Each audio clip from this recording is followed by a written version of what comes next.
Hello friends, स्वागत है आपका आपके अपने YouTube चैनल पर। आज हम पढ़ेंगे इलेक्ट्रोकेमिस्ट्री का लेक्चर 11। लास्ट टॉपिक जो लेक्चर 10 था उसमें मैंने आपको जो है चालकता और चालकता के ऊपर सांद्रता का प्रभाव मैंने आपको पढ़ाया था। Effect of concentration on conductance, molar conductance and specific conductance.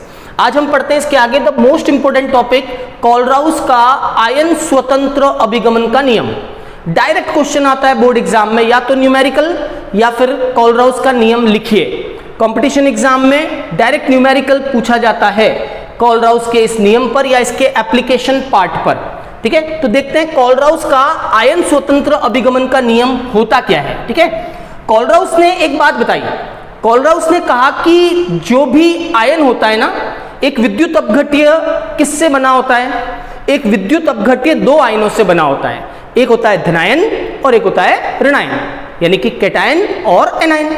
ठीक है, कोलराउस ने कहा कि विद्युत अपघट्य की जो कुल चालकता है, टोटल जो कंडक्टेंस है उसकी, उसमें कैटायन का, धनायन का एक निश्चित योगदान होता है और ऋणायन का एक निश्चित योगदान होता है। और जो धनायन का योगदान होता है वो ऋणायन पर निर्भर नहीं करता और जो ऋणायन का योगदान होता है वो धनायन पर निर्भर नहीं करता। यानी कि कोलराउस ने कहा कि प्रत्येक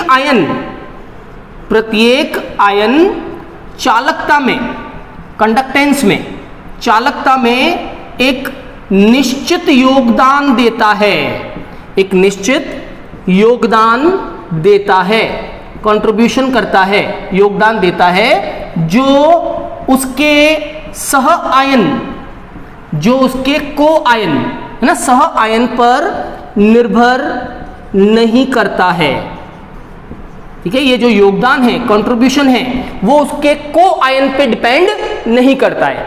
मैं आपको एग्जाम्पलीफाई करके बताता हूं। बड़ा ही शानदार नियम दिया था कोलराउस ने। जैसे NaCl, कोलराउस ने कहा कि मान लीजिए NaCl की मोलर चालकता 100 है, तो इस 100 मोलर चालकता को बनाने के लिए, जो लिमिटिंग मोलर कंडक्टेंस है, इसको बनाने के लिए Na+ का कंट्रीब्यूशन मान लीजिए 50 है और Cl- का कंट्रीब्यूशन भी मान लीजिए 50 है।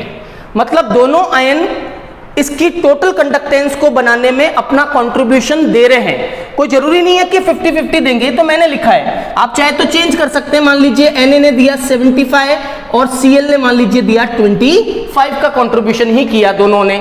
ठीक है, अब कोलराउस कहता है कि मान लीजिए यहां NaCl की जगह अगर KCl हो, अगर मैं यहां NaCl की जगह KCl पुट कर दूं, KCl ले लूं, और मान लीजिए KCl की जो चालकता है वो 120 है, 120 है, मान लीजिए इसकी कंडक्टेंस 120 है, तो कोलराउस कहता है कि जो K+ होगा और जो Cl- होगा, उसमें Cl- की चालकता वही रहेगी 25। अच्छे से समझना, ये कहना चाह रहा है कि प्रत्येक जो आयन है उसका चालकता में एक निश्चित योगदान होता है और उसका ये जो कंट्रीब्यूशन है ये उसके पास वाले आयन पे डिपेंड नहीं करता कि उसके पास Na है या K है। Cl की कंडक्टेंस 25 है, मतलब ये 25 ही रहेगी। अब यहां पोटेशियम की कंडक्टेंस कितनी है, तो वो अपन कह सकते हैं कि कितनी होगी, 95। बात समझ रहे हो? ये कोलराउस का आयन स्वतंत्र अभिगमन का नियम कहलाता है कि प्रत्येक आयन का चालकता में एक निश्चित योगदान होता है। Each ion contribute fixed in the total conductance of the electrolyte which is not depends on it's को आयन, जो इसके सह आयन पर निर्भर नहीं करती है। इसकी कंडक्टेंस उतनी ही रहेगी चाहे ये किसी भी आयन के साथ में जाकर जुड़े। ठीक है, इसे कहते हैं हम कोलराउस का, इसे कोलराउस का आयन स्वतंत्र, कोलराउस का आयन स्वतंत्र अभिगमन का नियम, स्वतंत्र अभिगमन, आयन स्वतंत्र अभिगमन का नियम कहते हैं।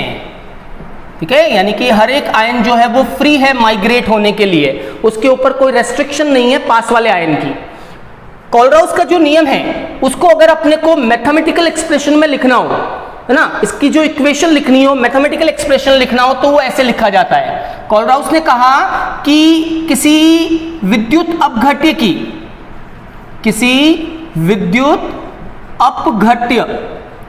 अपघट्य की सीमांत मोलर चालकता मीन्स लिमिटिंग मोलर कंडक्टेंस, सीमांत मोलर चालकता, किसी भी विद्युत अपघट्य की सीमांत मोलर चालकता उसमें उपस्थित आयनों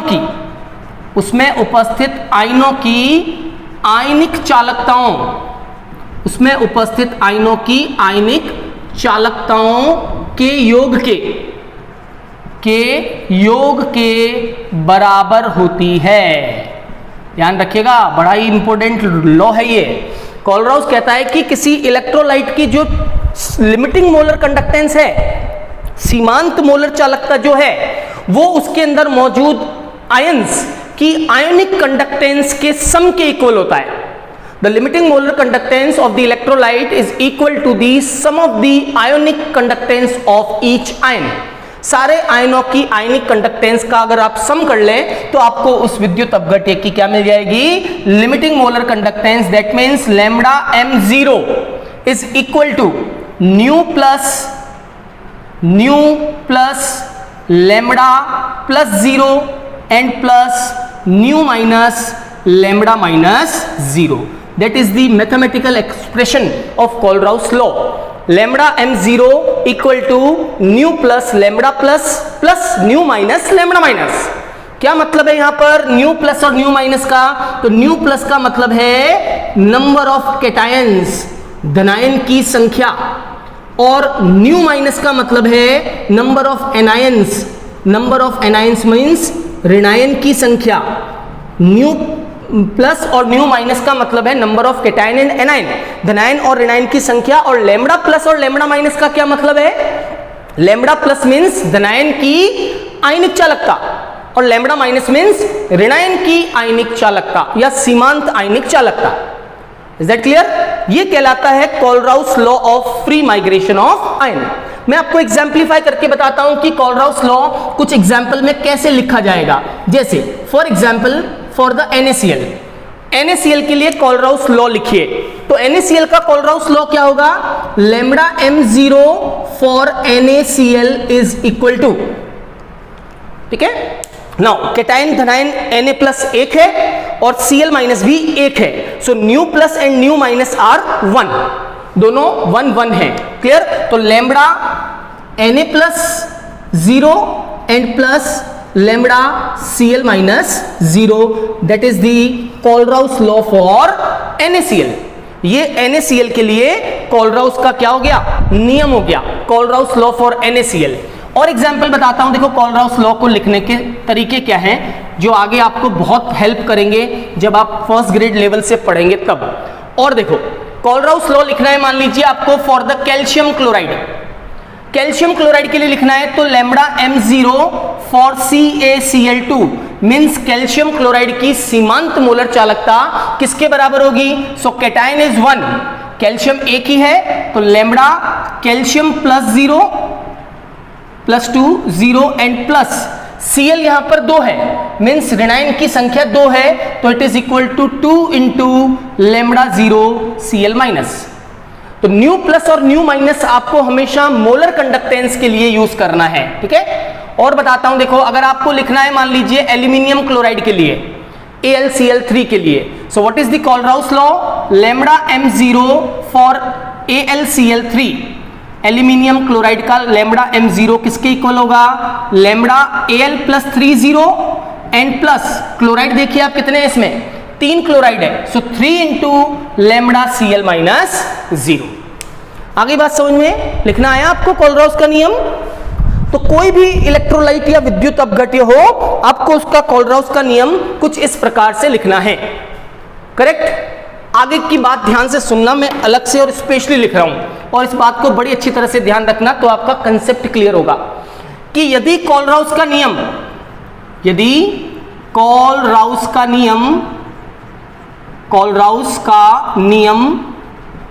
ठीक है, सीमांत तुल्यांकी चालकता, यदि कोलराउस का नियम सीमांत तुल्यांकी चालकता, that means limiting equivalent conductance, सीमांत तुल्यांकी चालकता के लिए लिखा जाएगा तब उसमें तब उसमें धनायन और ऋणायन यानी कि कैटायन और एनायन, धनायन और ऋणायन की संख्या नहीं लिखी जाती है,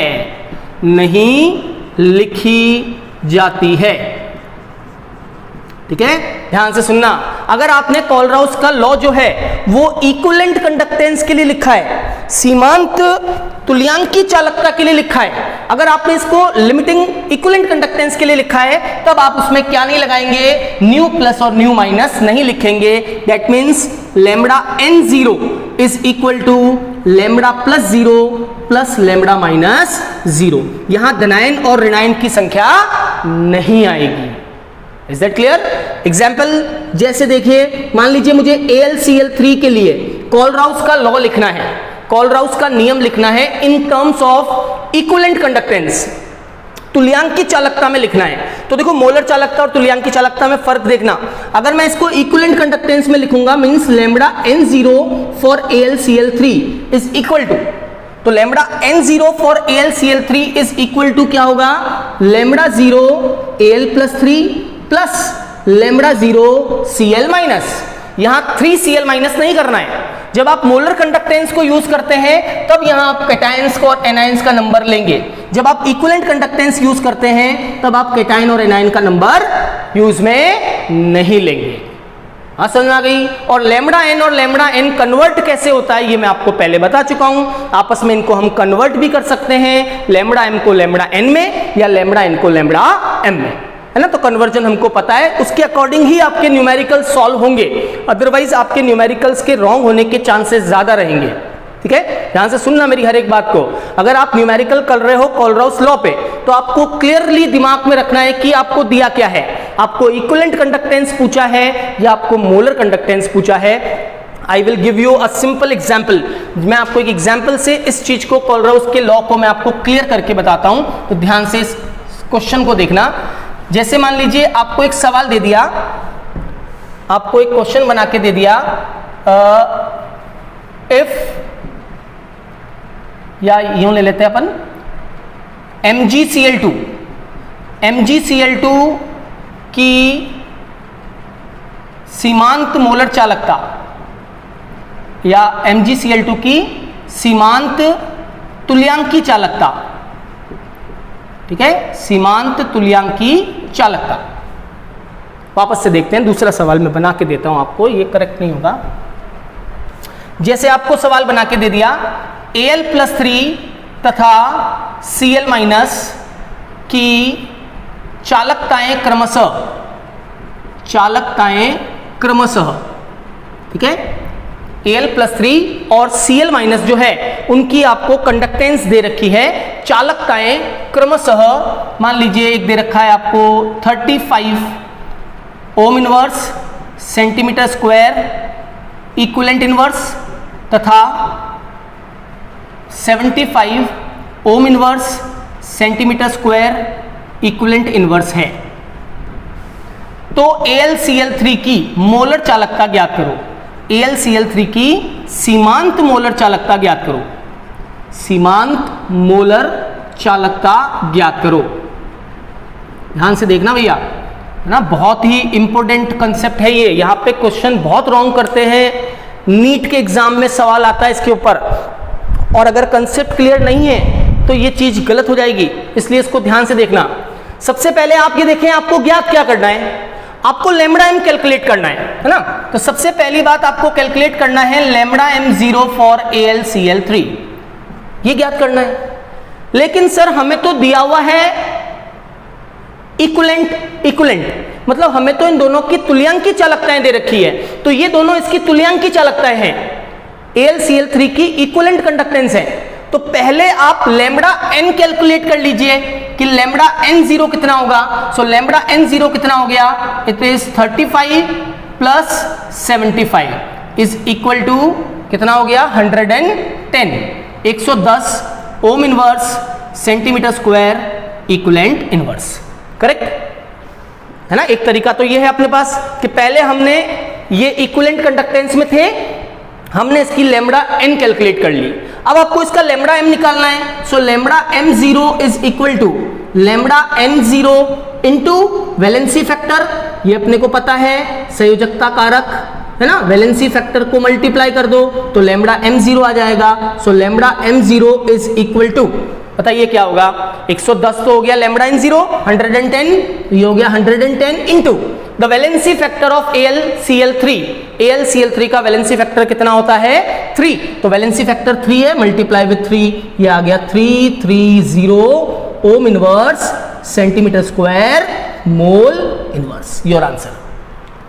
अब ज्यादातर स्टूडेंट क्या करते हैं, पढ़ते नहीं है ढंग से, अगर ढंग से नहीं पढ़ा है सीधा बोल दिया AlCl3 की सीमांत मोलर चालकता ज्ञात करो। तो मैं आपको स्टूडेंट्स का तरीका बताता हूं, गलत करने का तरीका क्या है, रॉन्ग करने का मेथड बताता हूं वो कैसे करते हैं। पढ़ते नहीं है अगर ढंग से तो रॉन्ग होता है इस तरह से, लैम्बडा m0 वो डायरेक्टली निकाल लेते हैं, AlCl3 is equal to lambda m0 for Al is 35 and 3 into 75 है ना, डायरेक्टली कर लिया 3 इंटू 75। अब ये है तो इक्विवेलेंट कंडक्टेंस में जहां पे आपको नंबर ऑफ आयंस नहीं रखना होता है, अगर वहां पे आपने नंबर ऑफ आयंस रख दिया तो फिर रॉन्ग हो जाएगा। जैसे अब ये रॉन्ग हो गया, कितना हो गया ये 35 plus and that is equal to 225 है ना, ये हो गया 150 और 75 दैट मीन्स 225, 225 और 35 अगर आप जोड़ेंगे तो आपको आपका आंसर नहीं मिलेगा, that is not equal to 330, जबकि करेक्ट आंसर इसका क्या है 330 है। बात समझ में आ गई। तो ये था कोलराउस का आयन स्वतंत्र अभिगमन का नियम, Kohlrausch law of free migration of ion. अगले लेक्चर में मैं आपको बताऊंगा कि इस कोलराउस लॉ का एप्लीकेशन पार्ट क्या है, व्हाट इज द एप्लीकेशन, इसका यूज क्या है, जिसमें सबसे पहला यूज यही है कि जो दुर्बल विद्युत अपघट्य हैं, वीक इलेक्ट्रोलाइट जो हैं, उनकी हम क्या कर सकते हैं, सीमांत मोलर चालकता ज्ञात कर सकते हैं कोलराउस के नियम से, जो सबसे ज्यादा यूजफुल तरीका है। तो उनके ऊपर मैं आपको हर एक पे एक एक न्यूमेरिकल भी बताऊंगा कि किस तरह से न्यूमेरिकल आता है और इसका एप्लीकेशन पार्ट क्या है। That is good point for the first grade chemistry, जहां पे स्पेशली हेडिंग लिखी हुई है कोलराउस का नियम एंड इट्स एप्लीकेशन, करेक्ट। सो इस लेक्चर को यहीं समाप्त करते हैं, मिलते हैं अगले लेक्चर में। Thank you very much.